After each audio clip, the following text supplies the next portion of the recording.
Innanzitutto grazie al Partito Democratico locale dell'invito, mi sembra una bellissima occasione, avete al di là degli ospiti dei temi che mi sembrano centrali, insomma, non solo da un punto di vista locale ma anche per arricchire l'esperienza di governo che è appena iniziata. E ringrazio Stefano che in particolare mi ha invitato in questa bella città, in questo bel posto. I tavoli di lavoro di costruzione, di ragionamento insieme sono un modo che ci consente, diciamo, di approfondire, di entrare con una giusta profondità sui temi e anche di fare delle riflessioni che sono secondo me molto connesse a quello che veniva detto, ho sentito il segretario provinciale prima, rispetto allo stato del partito e anche alle sfide che il partito ha di fronte. Dico questo perché so che Stefano, con altri, credo anche con l'aiuto del Partito Democratico, hanno realizzato, e ci siamo parlati alcuni mesi fa, anche di questa iniziativa di sensibilizzazione che veniva ricordata dal segretario nella sua apertura, che ha un nome secondo me bellissimo, scusate per il disagio. Un nome di cui noi a Milano non abbiamo avuto un'idea altrettanto brillante, ma parallelamente, diciamo, abbiamo avviato da qualche tempo, insieme con i Giovani Democratici, col Partito Democratico, un lavoro di questo tipo. Perché dico che è collegato rispetto alle sfide che il Partito Democratico offre? Lo dico perché io personalmente credo che riuscire ad organizzare dei momenti di condivisione, anche magari non mettendo da subito il Partito Democratico e il singolo Partito Democratico in evidenza, ma magari trovando delle formule di partecipazione che sui temi aiutino ad aggregare le persone e a occuparsi di temi concreti, quelli che i cittadini vivono ogni giorno sulla loro pelle, ci dà la possibilità di allargare molto rispetto al lavoro che si può fare quotidianamente nei circoli, che è di straordinaria importanza, ma ci dà la possibilità di allargare anche e soprattutto alle nuove generazioni, di avere nuova linfa. Quindi questo lo dico, diciamo, per sottolineare l'impegno che già voi conoscete, non per portare un'esperienza da fuori, perché ci siamo trovati nel racconto, come mi hanno fatto, proprio in iniziative che so che sono andate anche nella direzione di coinvolgere gli amministratori, ma sulla concretezza dei temi si riescono a coinvolgere le persone e anche superare quelle barriere che magari mettendo da subito invece il partito ci sono inevitabilmente, e invece i temi concreti ci aiutano a superare. E credo anche che il Partito Democratico, non solo a livello locale ma a livello nazionale, debba imparare da queste esperienze. Lo dico, diciamo, da membro della segreteria nazionale, poi avrete ospiti che ancora più titolati di me possono portare anche il confronto tra i vari livelli di partito, ma credo che si debba imparare da queste esperienze e trovare delle formule per riuscire ad aggregare le persone proprio su questi temi. E il tema del trasporto, l'abbiamo visto, è di straordinaria importanza. Allora, io sono capogruppo della Commissione Trasporto in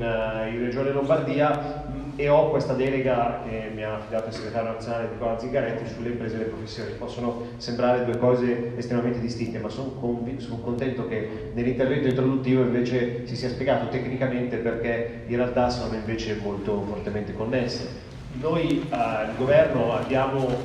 alcuni ministeri importanti, perché sicuramente, per dirne uno, la cultura è un aspetto economico di questo paese importante, perché è connesso col turismo, e anche questo è connesso ovviamente con i trasporti, ma diciamo abbiamo deciso di puntare molto su un pacchetto economico che a livello nazionale e a livello europeo ha delle persone vicine al Partito Democratico che possono dare maggiore flessibilità e maggiore capacità di investimento al nostro paese. Però c'è dei settori invece industriali, degli aspetti più economici, la scelta del Partito Democratico è stata quella di puntare all'interno della contrattazione col partner di governo sul Ministero delle Infrastrutture, e io sono molto contento di questo. Sono contento perché intanto, diciamo, che anche se sono partner possiamo dirci che insomma il passaggio è andato in Nelly De Micheli un po' come dalla notte al giorno, quindi insomma abbiamo fatto sicuramente dei passi in avanti da questo punto di vista. Ma sono contento perché secondo me, soprattutto con riferimento al tema del Nord Italia, che è stato uno degli argomenti su cui si è dibattuto, il tema infrastrutturale è veramente centrale, e anche qui sono contento perché anche il parallelismo con Genova, una realtà che da milanese conosco meglio rispetto a questa zona perché più intimamente legata anche da un punto di vista infrastrutturale,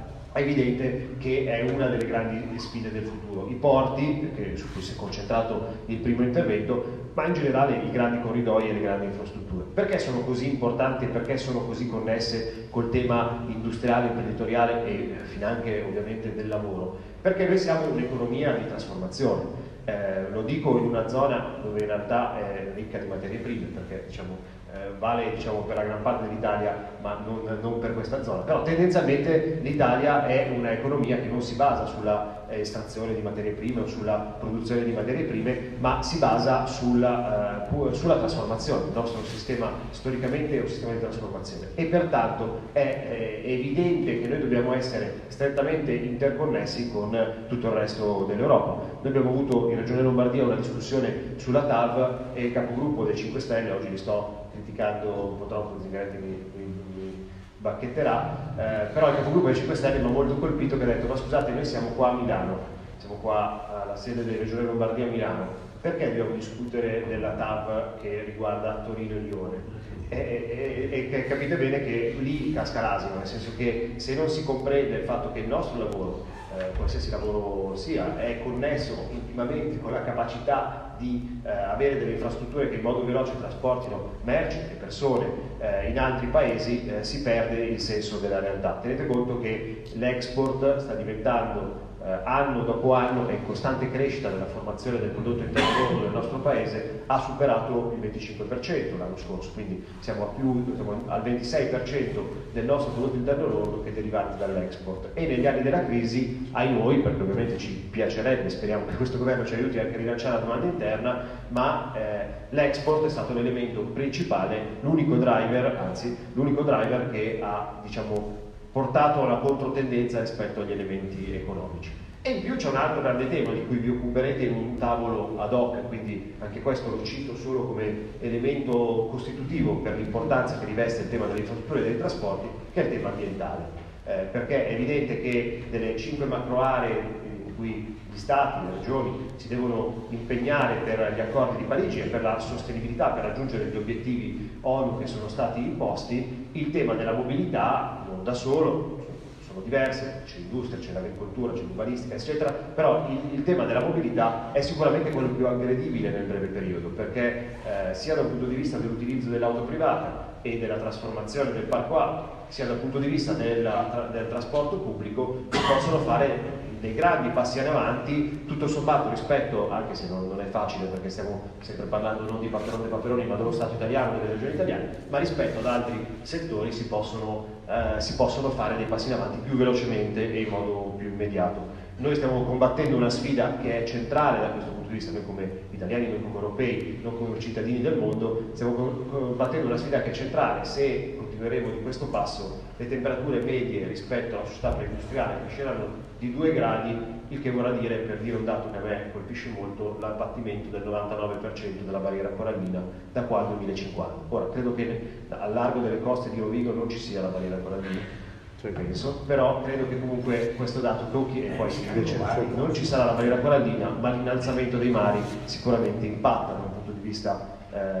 economico anche in questa zona, per non considerare le ondate di calore e quindi l'aumento conseguente del welfare da questo punto di vista. Ma voi mi state dicendo, tu stai divagando parecchio rispetto al tema delle infrastrutture, sì, però io credo che se noi ci occupiamo di infrastrutture solo pensando che questo riguarda il benessere e la qualità della vita di chi vuole raggiungere Rovigo, Padova e Verona, facciamo un grave errore.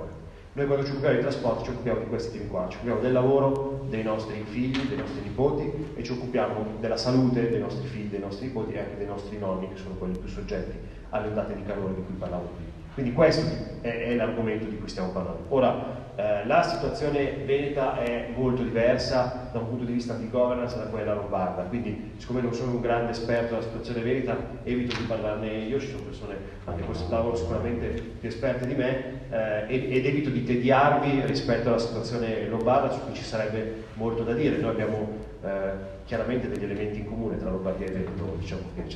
c'è un elemento in comune che ci caratterizza, cioè non tocchiamo palla e tendenzialmente siamo da tanti anni all'opposizione e abbiamo la speranza invece di ribaldare. Credo che sui trasporti politicamente sia uno degli argomenti su cui sono maggiormente aggredibili, almeno parlo per Regione Lombardia in particolare, sono fortemente aggredibili. Tenete conto che da noi è stata fatta nel 2011 una scelta per cui è stata costituita una società che si chiama Trenord, ed è una società che ha il 50% di proprietà di Ferrovie dello Stato, tramite controllate, e al 50% di Regione Lombardia, in questo caso tramite controllate. La proprietà al 50%, il 50% dico solo questo, poi non mi dilungo sulla situazione lombarda, ha creato una fortissima deresponsabilizzazione da parte dei due soggetti soci di questa società, per cui per anni si è evitato di investire. E Lombardia, che ha la rete che rappresenta in termini di chilometri linea la somma di Liguria,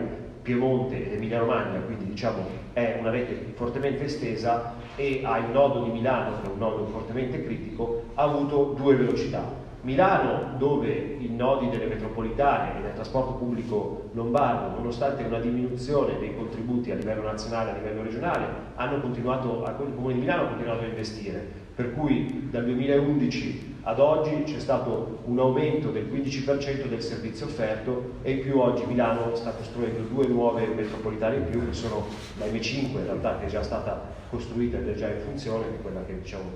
è famosa perché passa vicino a San Siro per chi ogni tanto va a vedere quelli di calcio, e l'altra invece è la M4 che collegherà Linate, e verrà aperta entro il 2022, collegherà Linate, per cui Linate sarà il city airport più veloce per raggiungere il centro città, perché avrà 15 minuti da Linate a San Babila, diciamo, dando un servizio molto importante di attrattività dal punto di vista, e questa sarà la M4. Quindi Milano sta continuando a investire sul tema del trasporto pubblico. Regione Lombardia invece no, ha fatto delle scelte completamente diverse, c'è stata una deresponsabilizzazione, ripeto, non voglio dilungarmi eccessivamente, poi se qualcuno è interessato ne parliamo senza problemi, ma il risultato di questo elemento è stato il fatto che i cittadini percepiscono un trasporto ferroviario molto debole, e quindi utilizzano spesso l'auto privata con delle difficoltà e dei contrasti, anche un po' di campanilismo, e sicuramente in questa zona non ci saranno, che creano delle lotte intestine tra le varie amministrazioni tra città e provincia. Perché dico questo? Perché Milano ha scelto, credo che sia, ve lo racconto perché questo invece credo che sia utile, ha scelto di dotarsi di uno strumento di telecamere d'ingresso che si chiama Area B, da non confondere sull'Area C, che è diciamo un sistema di pagamento per il centro città, ma tutta l'area di Milano città invece verrà coperta da telecamere, per cui verranno vietati in anticipo con la disciplina nazionale e regionale l'utilizzo di auto, prevalentemente diesel ma non solo,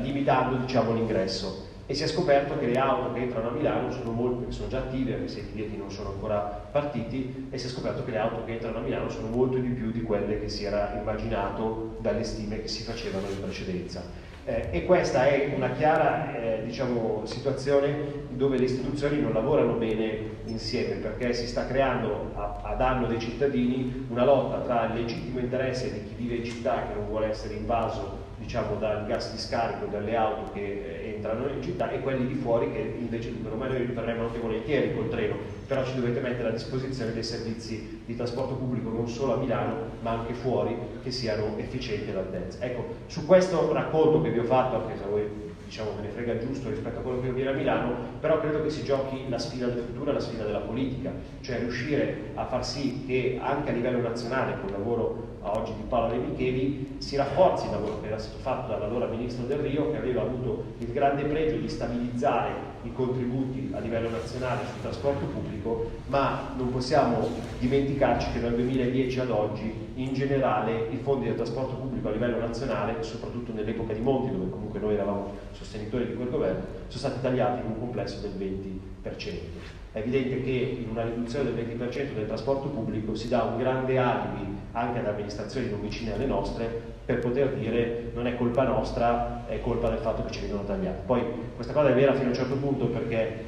la strumentazione diciamo, per recepire nel mercato degli investimenti sul tema del trasporto pubblico ci sarebbe, gare pubbliche europee, sperimentazioni di gare su alcune tratte, individuazione di rapporto con le amministrazioni locali per trovare delle soluzioni. Insomma, ci sono varie modalità di soluzione su cui non voglio eccessivamente entrare, perché poi magari lascio anche chi è più del territorio fare dei ragionamenti più di prospettiva, però ci sono delle strade che si possono intraprendere e anche con Paola De Micheli, con la ministra Paola De Micheli stiamo ragionando in questo senso. Chiudo davvero in 10 secondi perché anch'io sto andando troppo lungo, solo per raccontare che l'esperienza che voi avete fatto scusate per il disagio, è un'esperienza che secondo me mi piacerebbe, insomma, se voi siete disponibili, portarla fuori, cioè nel senso che ragioniamo su come trasferire, crearla come modello per anche altri territori, anche lontani da qui, perché la sensibilizzazione su questi temi più è alta e più ci consentirà di intervenire con maggiore efficacia. Grazie.